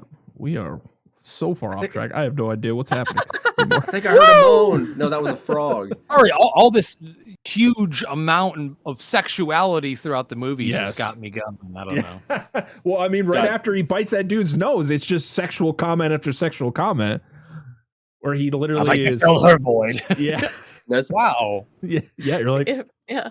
Okay, I don't know. I mean, when I heard that, I was like, okay, Penguin. Yeah, he's full of it, man. He's fixing to be. So, I love. Yeah, he makes a bunch of sexual Nothing? comments, and then he no, Dan, because I didn't hear you. I I said did. she's fixing to be. You said he's full of us. She's fixing to be. Look at this. I just thought you were ignoring me. Like, we got a guest. I can't sink to his level this week. It just. Listen, Dan, it doesn't matter. Doesn't I matter. tried. We got to do whether or not we have a guest or not. We got to go with the way we always go. You know. I was trying Listen, to be like, polite. I listen to this man's show every week or whenever he puts out a new episode. I know what they talk about on their shows. So I don't, you know, you got to know, they know what they're coming into. I mean, he might have not known what he was coming into, but whatever. I always do a little bit of research, no matter what, whether I listen to a show on my own or not. But the one thing is, I'm never shocked or surprised with anything on any show I go on, because it's their show and I'm just there to have fun with them. And honestly, I could give a fuck. You could tell me I'm fucking wrong and I'm stupid for what I think, and I'm still going to have fun with you guys. So it doesn't matter to me at all. That's what it's all about. You're wrong. Right? Just I live with it every day, so bring up me the too. just bring up the gif of Donald Trump just saying wrong every time. nothing surprises me anymore. God. So the Penguin proposes global cooling, which is great. Sure. Go ahead, Penguin. That's a very dirty dog, and I'm talking about the little poodle or whatever the hell that dog was that was planting the bombs all over Gotham Square. I know. I was like, how does he deliver this package? Does it have like a custom detonation system? Because like I don't think that dog's pulling that pin out. I mean, between you and me, I don't know. But anyway. So the circus gang is back, and Batman is there to stop them like immediately, and he kills quite a few of them. I love it where he takes the dynamite off of the one guy, and then he runs into the giant guy, and he punches him, and he does the quick turnaround like, that didn't affect me. But then he looks down, and it's attached to him. In the best look of the entire movie, and probably of the entire Batman franchise, is that grin that Michael Keaton makes. Yeah. I'm about to kill you. And he just tosses him into a hole and he blows up. Yes. This is so good. Can you believe that some fans try to argue that since we didn't see the strongman get killed, that he's still alive? I'm like, he had dynamite strapped to his chest. That man is dead. You mean like way out. I'm sure there's people that tried to argue when Batman drove into, Axis Chemicals and leveled the fucking place with dudes standing next to him, that they all made it out alive too, I'm sure. That's a really good point, not to get off on a tangent, but people don't really think about that he literally sent the Batmobile in to bomb an entire factory building full of people. Mm-hmm. And killed all of chemicals. Mass murder. Yeah. Also, you could have killed a lot of civilians because it's a chemical plant. No. It's like, Yeah, exactly. It's Batman. They're all fine. they just came out there. They're all dusty. What the Yeah. hell just They happened? just needed to go home and take a shower. We have Selena Kyle breaking into the Shrek's department store. And I love that she goes through and she whips all of the mannequin heads. That's actually Michelle Pfeiffer doing that. Oh, was it? Yeah. Yeah. Good on her. And the fact She that did she it could, in one take. Yeah. yeah, yep. Really? The fact Damn. that she was able to do a lot of the things she does in this film, which I know that when she does flips and stuff, it's most likely a stunt person, but they had to vacuum seal her into her suit. Like she would put it on. That's why they went through so many suits, because when it came time for her to take it off, they just ripped it off her. There was no zippers or That's anything. not surprising. Yeah. Not I just imagine it's like Batman, they actually installed a zipper on this suit because the suit from the 89 film was just, it was hard to get in and out of. Yeah. So they made it easier for him. I just assumed that like what Michelle Pfeiffer or whatever her suit was like, those packages you get from the mail where they've got the pull tab to open them. It's just like, and it just like just falls take off. Yeah, done. We got more in the back. You're That's fine. why she's got so many stitches. Yep. You just pull one and they just all go. She I runs just into the thought guard. She like runs a into the stuffed guards. bear. Yeah. Hold on. She runs into the guards who take home. They're only the take home is less than 300. I'm like, damn. Even in 1992, like that's no Is that thanks. a week? Is that 2 weeks? And make that in like 2 hours. Like that's a lie. That would be $150 that an job. hour. No. Well, we're apparently in the wrong field. Like, what you Yeah. would do there? You don't know what house I live in. No, I'm just kidding. This is just my West Wing, right, Parker? Right. I work in a basement. So she whips the guns out of the guards' hands, and she's got the lines where it says pistols for privates. And she then sets up a homemade bomb where she sets all the spray cans in the microwave, cranks up I don't think I ever owned one of those type of microwaves. That's a microwave, right? And it was like one of those ones where you just like, it had a timer? Like, Yeah. We like had a toaster oven?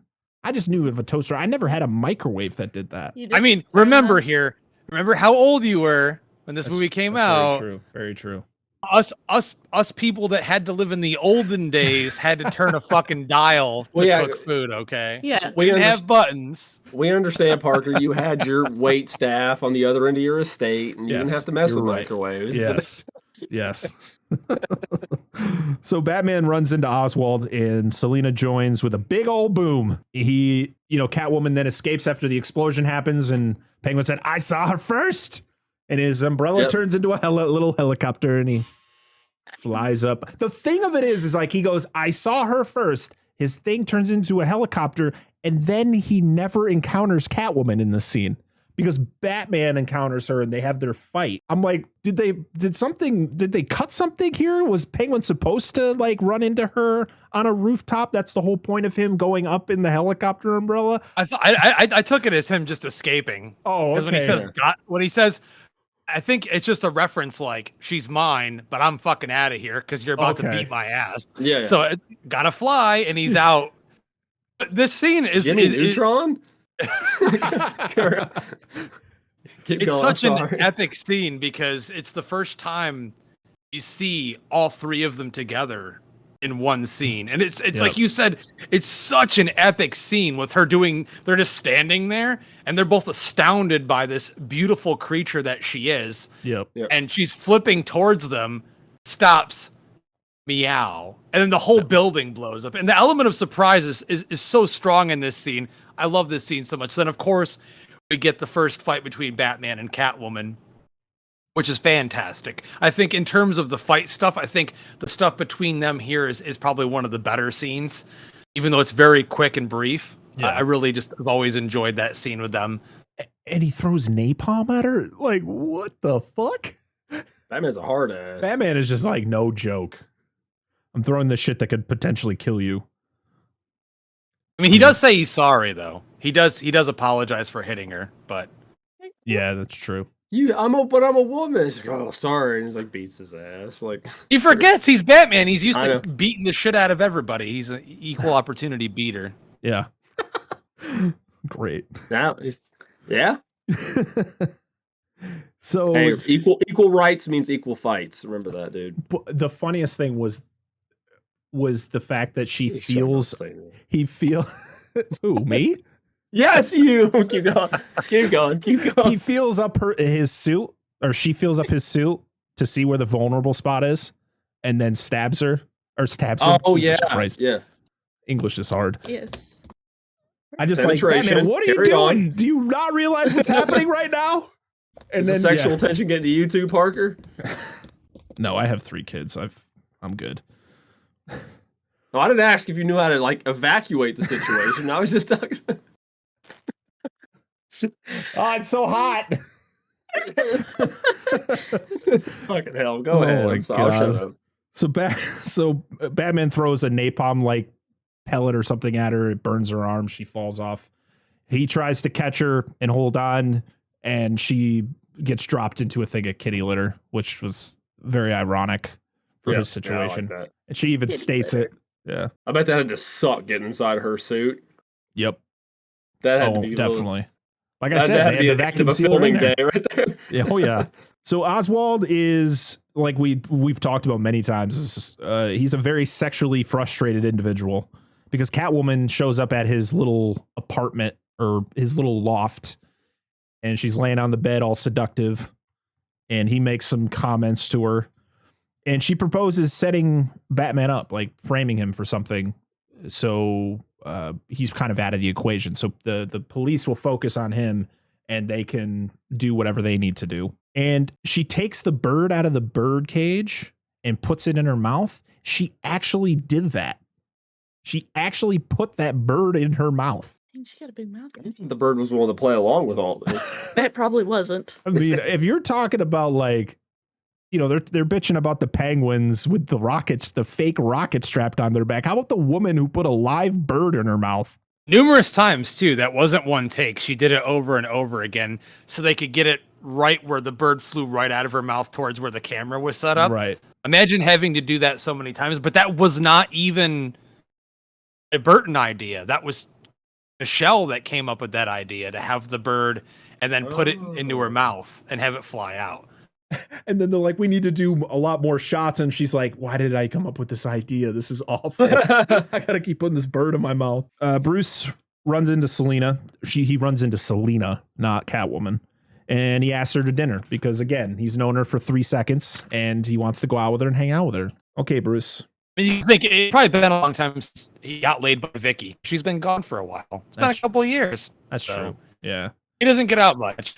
Penguin runs into the tree lighting girl, where Miss Gotham or whatever the heck she's considered, and knocks her out, kills her. Well, he knocks her out. Initially, you're like, did he kill her? Did he throw a batarang at her head? Like, he throws that at her and kidnaps her.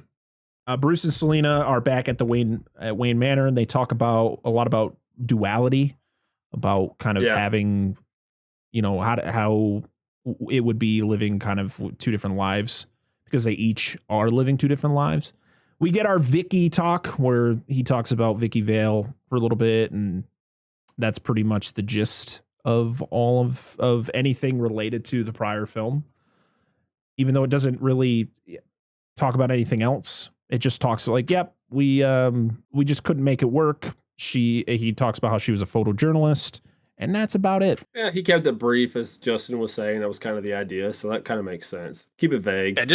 Just so the audience knows, hey, we're acknowledging that this is in a somewhat continuation, but, it's still not direct kind of thing. Like, you don't know how long it's been. We know how many years it was but in between the movies, but we don't know how far along he is in his career as Batman. Like, is this 2 years? Is this 5 years?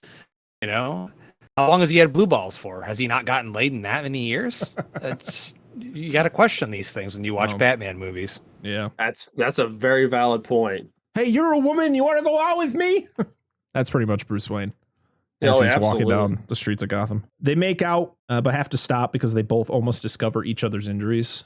Bruce has got the stab wound in his stomach, and she's got the napalm bubbled skin on her shoulder. So they stop what they're doing, and Alfred is great at covering for people. I think that's just a fantastic scene where he just covers for both of them. It's so good. Yeah. Like, I gotta go. Tell her I'm going to be out of town. It's always, I'm going to be out of town on business. That's Bruce's excuse every time. I just love it that in this one, Alfred doesn't throw him under the bus, because in the prior film, he tells Vicky he's going to be out of town on business, and then she runs an Alfred. She's like, all right, I'll see you when you guys get back. And he's like, where are we going?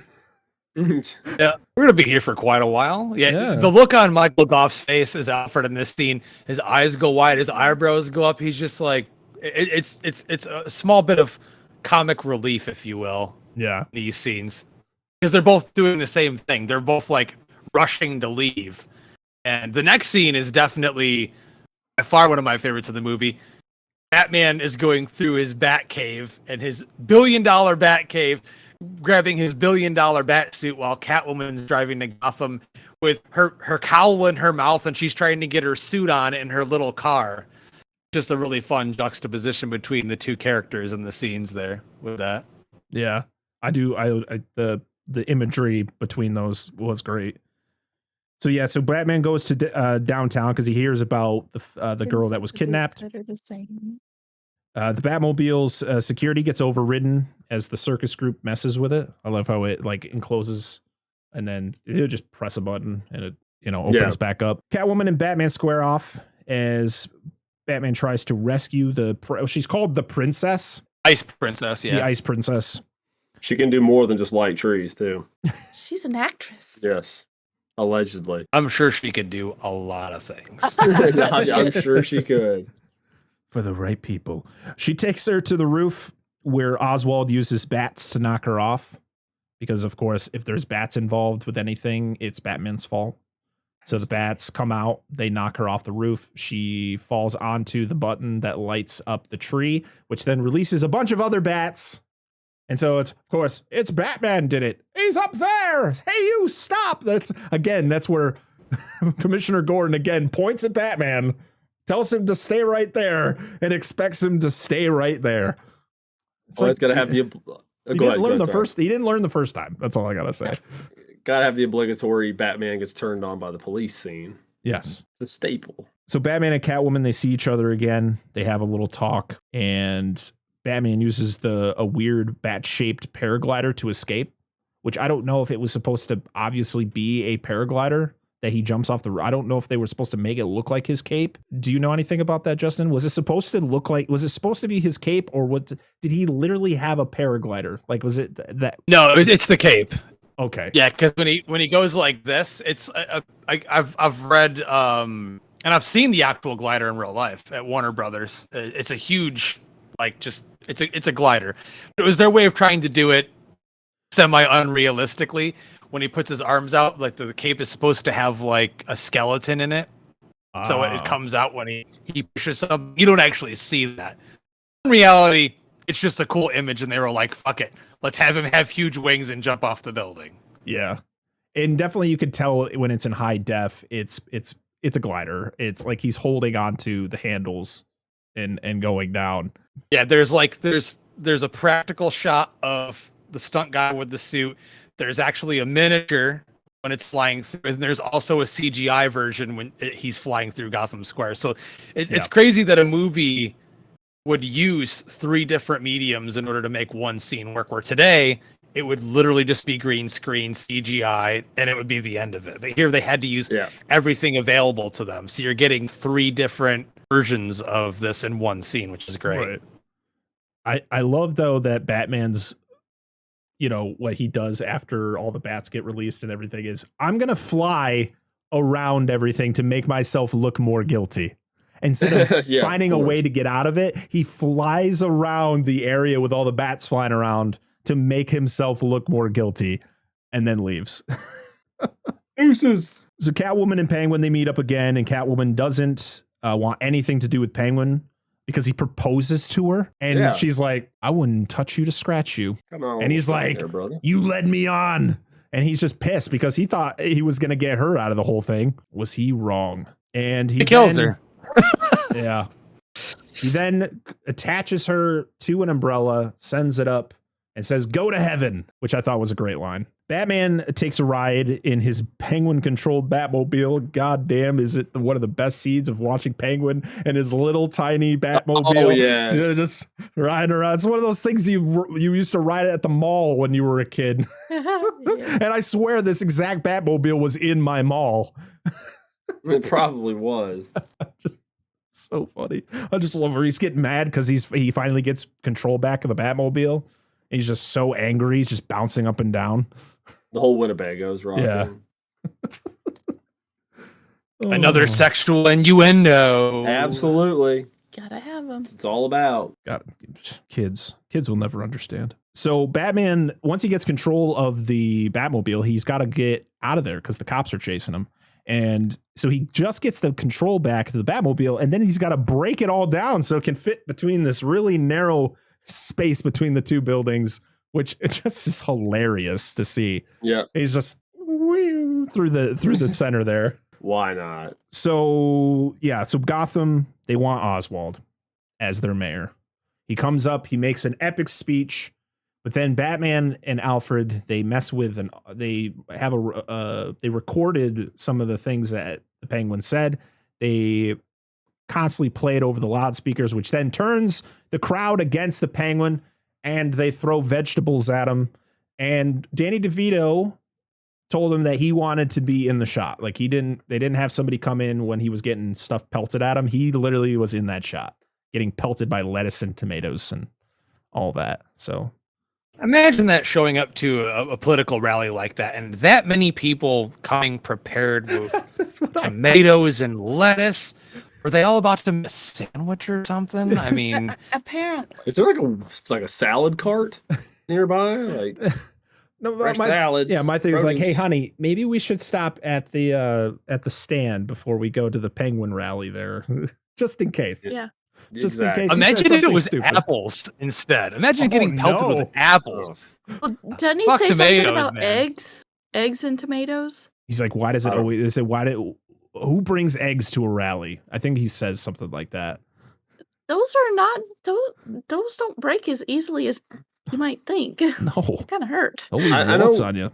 Yeah. This was the moment, like this scene here is the one part in the scene where I feel like it really starts, like, this is what inspired. Who did the movies after these? I can't remember. You Joel said his name. Schumacher.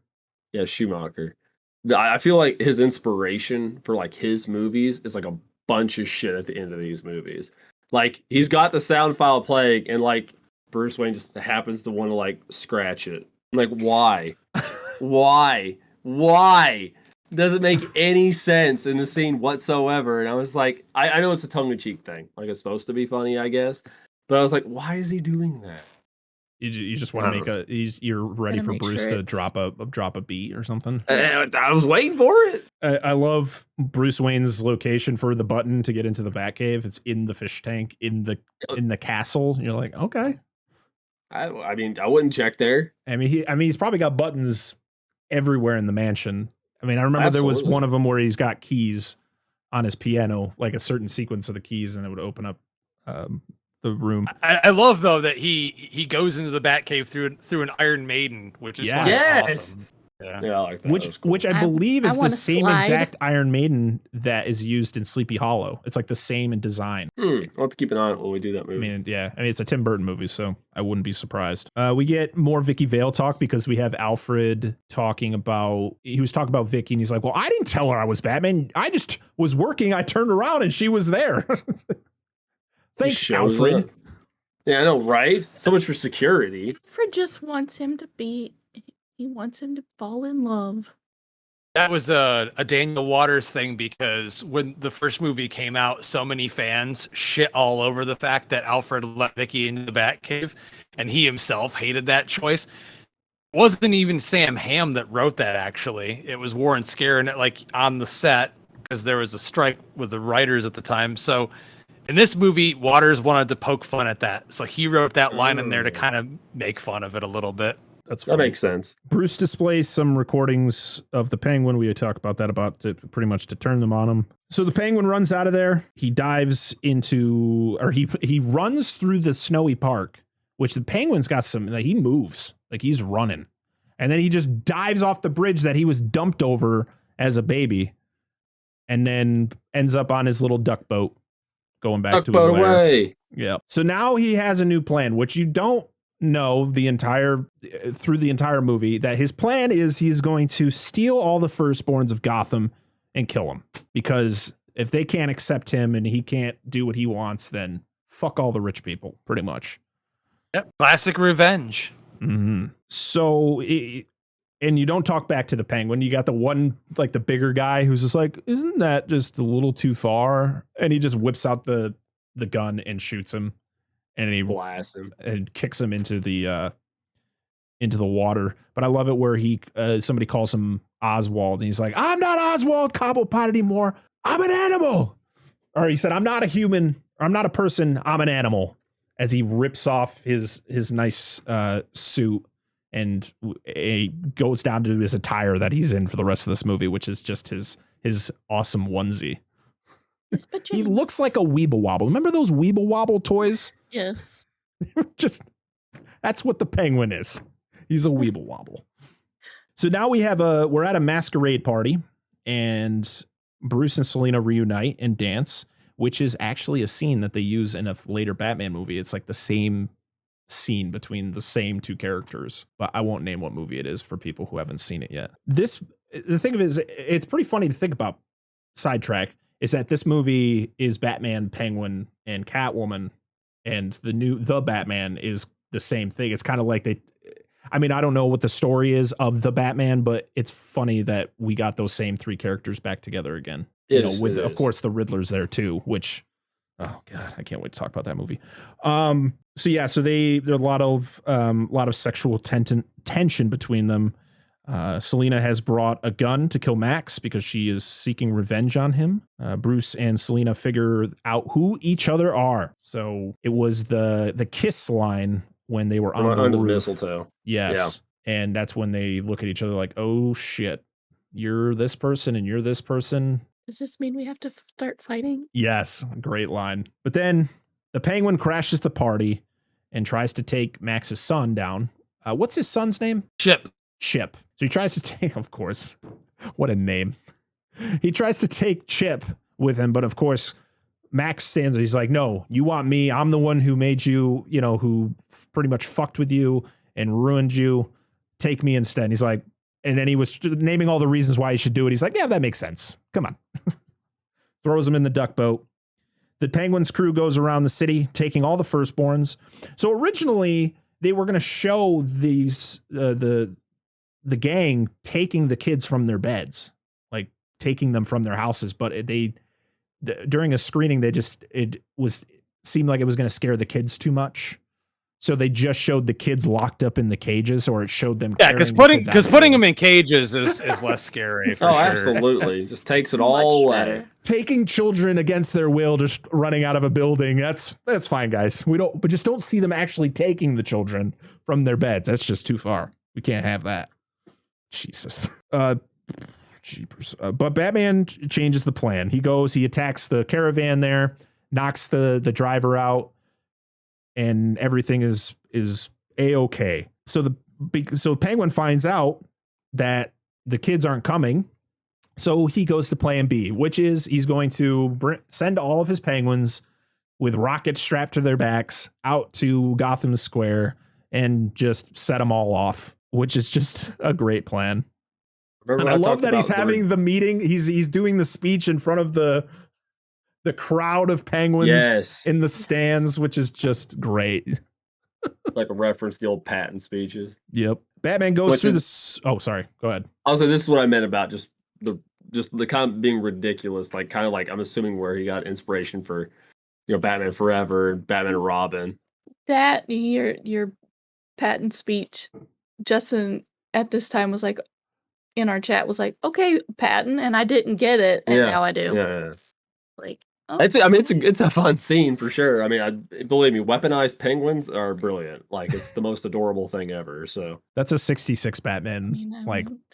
Yeah, absolutely. But they stuck to it, man. Like, we're gonna make this shit happen. Batman goes through the sewer in his cool bat boat as the penguins swarm the city. And right as they're ready to blow, Alfred jams the signal. And of course, we talked about it earlier, but the monotone woman who's sitting up there commentating everything that's going on. And I just yeah. And once the signal gets jammed and everything changes, everyone starts like creeping away, like starts leaving the Penguin. But her exit is the greatest because it's just she's sitting in a chair and someone just pulled her back because she just disappears into the shadows. She doesn't. So yeah, he flees in the most.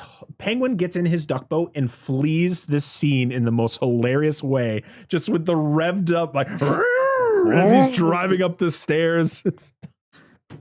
Oh my god! And Batman, of course, he's got a sensor. I'm guessing he has a sensor on the duck boat because he knows exactly where he needs to exit because then to crash into his duck boat because he takes that sharp turn up the line there. And then bursts out of the building and lands right on top of the duck boat. Batman turns the penguins on the Penguin, but Penguin regains the control. So he's sitting there. He threatens to blow it up. Penguin takes out his umbrella sword, starts swinging it around. Batman drops it, and Penguin picks it up and detonates it, which then blows up, as I knock shit over, and blows up everything around them. Which is like, okay, I guess it was just kind of a last ditch effort for the Penguin, since he knows he's pretty much going to lose. He falls into the lair after Batman sets out some bats. It's kind of similar to how the Penguin kills the Ice Princess. He sets off the bats. He falls into the water. So you're like, oh, well, the Penguin's dead. Yeah, Batman had to round up a whole group of bats and shove their asses into the top of the boat for a ride, just in the event that he'd need to spray Penguin with those bats. Contingencies. So good. Oh, Gotta come man. prepared. Yeah, he's Batman. He's got to have some bats on hand. I remember I think Yes. it was the 89 one where there's a scene where they go into the Batcave and he has one bat in a cage, like outside the Batcave. I'm like, why? Yep, why it's a is fruit this? bat too. Yeah. Well, why is this? Okay. Max escapes, but not before Selena catches up to him. Batman tries to talk her down, even revealing his face. I never. I mean, I guess it's for dramatic purposes that he rips the cowl off instead of like just. Like he probably takes the suit on and off. You just kind of flip it down, but no, it's for dramatic purposes. I understand where he actually rips the cowl off of the suit. Yeah. He seemed a little bit more flexible in this suit compared to the 89 Batman. Like he was still kind of, but he seemed like he could turn his head just a little bit more than in the prior film. Yeah, he could. It was a thinner material that they used for this suit, and it was way tighter to the body, but it was more seamless. Whereas the previous suit was like a latex body with all of the rubber pieces glued on top. Yeah. Really difficult to move in. And it was a lot thicker of a substance. Here it was a lot thinner, a lot easier for movement. What's interesting is I just found this out recently. I never knew this, was that the cowl builder for the movie actually a request to make the neck thinner so he could turn his head better. When they saw it, it just lost that effect of that thick silhouette, so they just put it back to being a thick neck. So they, form over function, I guess, here again. But he still does the bat turn to get around, but the suit is a little bit more flexible. Yeah. I've always was like, you're Batman. You are a guy who's supposed to fight crime. You're supposed to beat up bad guys. There's no way it's logical that he can fight like that. Like where he has to turn his entire body to face the next enemy. Like he's supposed to be able to be so nimble and all that, and they're like, let's make it so his cowl is connected to the rest of the suit and he can't move his neck. The only hard part about what we've got in the later movies, making the cowl separate from the neck, is that it looks really stupid. Are you talking about it loses that the Dark silhouette. Knight? Like the Dark Knight. I mean, I really actually do like Pattinson's suit now, even though I hated it initially seeing it in the movie. Yeah. I really fell in love with it. But with Dawn of Justice, they mastered it because it still looks big and thick. But he can actually turn his head all the way around in that movie. So it goes to show that now we don't have to have the bat turn. Just as a fan, I love the shit out of it. Yeah. In terms of practicality, it makes no sense. Yeah. Yeah, expand your disbelief. So, yeah, he reveals his face. Max is very confused. Where he's like, Bruce Wayne, why are you Batman? Why are you dressed as Batman? And then, Selena turns around, because he is Batman, you moron. And then he says, was Batman, and shoots him in a very dramatic way. Like, You'd think at that close range, he'd be able to actually shoot him in the face and he'd be dead. Yeah. Oh, he just nicks him and he falls over. Selena gets shot a couple times because she has 9 lives, so that's why she's able to take these shots and not die. But I love how she counts down her lives as every time she gets shot. Except when she gets shot in the shoulder, which wouldn't kill her, but that's beside the point. But anyway, carry on. It was just the placement. I was like, just we can't reshoot that. No, I was like, I get it. I know what they're going for, because she gets like hit, and so I was like, if she was left a long time, she'd probably bleed out, but that one shot's not going to kill her right away. But I know what they were doing with it. I understand the effect. It's okay, Dan. We understand. Selena then uses the taser because the taser's got to come back around. Oh, which is nice. They remembered it.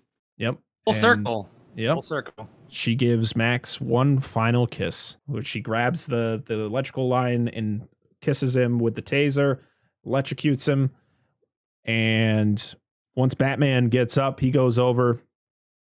He is looking for Selena. She's not there, but he notices the really gnarly corpse of Max Schreck, which I think they just took the dummy from the last movie and just put it in its place and just dressed him up like Max Schreck. It was like, there we go, guys. We didn't even have to build a new one. Throw some eyeballs in there. Add some white hair. Put a little wig on him. There he is. There you go. Perfect. There you go. We got it, guys. Mission accomplished. Penguin emerges and attempts to kill Batman, but in his attempt, he chooses the wrong umbrella, which is the umbrella that has the what is that called? I have kids. I don't even remember. Little duckies. Mobile. They're little duckies. Yeah, the ducky Little mobile. Yeah. And he's like, "Oh, picked the wrong one." He's like, I just need a glass of cold ice water," and then just collapse. And then the very, very large mechanical penguins come out and don't even, it's just funny that they couldn't even get the flippers to get close to Danny DeVito's body to look like they're actually dragging him to the water. It's just that scene is actually guys in suits. That's really little people in suits. Yeah, that scene. Oh my you can God. tell that their flippers or whatever, their wings, whatever you want to call them, they're not touching him at all. They're just like, he's just being dragged by something else. It's so good. Oh Lord. So we then cut to Bruce and Alfred driving, and Bruce believes he sees Catwoman, but only finds Miss Kitty. And the final bat signal pops up into the sky as Catwoman. We then see Catwoman look up and look towards the bat symbol, which that shot was shot later. That was after the movie was done. They shot that later. It cost $250,000 for that one shot, and it wasn't even Michelle Pfeiffer. It was just a stand-in wearing the suit. Yeah, damn, it was. Right. They were like, we needed something a little bit more dramatic for this final shot, and that's what they did. And that is it. That is the plot of Batman Returns. Yeah. We've never seen the actual original ending anywhere. They've never actually released it as a deleted feature or anything like that. Really. So it's interesting. I don't know how else they would have ended the movie, rather than it's an homage to the first movie, where Tim wanted. The first movie we had Batman in front of the signal. In this movie, he was obviously more fascinated with the Catwoman character than any of the other characters in the piece. Hence why he created this idea to do a whole separate movie all about Catwoman that almost got made. That's why he wanted her to pop up at the end. Never happened. Yeah, the whole story behind that was like, originally it was she got amnesia after the ending of this movie, and it's kind of just like her adventures, traveling from like different cities, trying to figure herself out again. And then we got the Halle Berry, or the however you say her name, Halle Berry movie, which does not need to exist at all. It's terrible. Well, that is it. Batman Returns. A fun watch, as I watch this movie at least once a year, maybe more. Depends on my mood. It's a great watch. Justin, thank you so much for being here. Yes, thank you, sir. It was great to have anytime. that extra insight. Yeah, it was a blast. I love talking about this movie, and I love just chilling and bullshitting about movies, no matter what they are, whether they're good, bad, ones I love, ones I hate.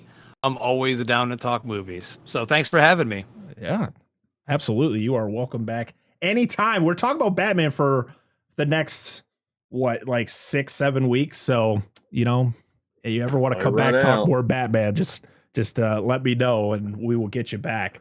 Justin, where can people find you, and what are you working on? Where can people find you? Lay it all on us. Yeah, so the Epic Film Guys, we've been a podcast. I think it's this year. We're hitting our 7-year anniversary. You can find us everywhere on every podcast platform. We're on Twitter, Instagram, and Facebook at Epic Film Guys. We also have some more Batman-related content coming soon, but then we are back to our traditional guts and gore and all that good stuff with our Brain Stew segments, which is all horror-centric. I'm very excited about that. I'm pretty sure we have a review of Ty West's X coming up in a few weeks, among many other surprises. So can't wait for you guys to check that shit out. And if you like what you're hearing, hey, come check us out. Yes, definitely. All of the links to the Epic Film Guys and Brain Stew and all that, that'll be down in the description. So you guys can go down there, click on all the links. Are you going to be reviewing Fresh? Well, actually, we're not going to be doing a full episode on it. My writer, Brady, did write a review, which I was supposed to publish today. So Bad Boy I'm Batmaned out. I'll probably be publishing it tomorrow, but with our schedule, it's going to be hard to fit in. I would love to review it because I'll tell you right now, I really enjoyed it. We all really had a lot to say about it. We'll see. Maybe it'll be a patron only segment. Right now, I'm having a hard time juggling everything else going on. So time will tell. I get that 100%. We haven't even started a Patreon yet because it's just like, we don't have enough time for what we're doing. But it's a lot of work. Yeah. So make sure that you like, comment, subscribe on the video. Make sure you follow us on all of the podcast services, whatever podcast services you listen to. Rate us wherever you can. Write a review. Yeah. Next week, we were talking about Batman Forever from 1995. Where the franchise veers in a completely different direction, and we get a new Batman. Other than that, we got as you're hearing, when you hear this episode, our Fresh Cuts episode on Uncharted will be out, and our throwback episode, our video debut of our Resident Evil episode from back in June will be up on Wednesday, or the Wednesday, as you're hearing this. So make sure to check all those videos out. And until next time, I am your host, Brett Parker. That is DNA Gaming down there, consisting of Dan and Angela. And that is Justin from Epic Film Guys. This has been the Dissect That Film podcast number 45. We'll see you all next time. Watch Jurassic Park 3. Burn, baby, burn.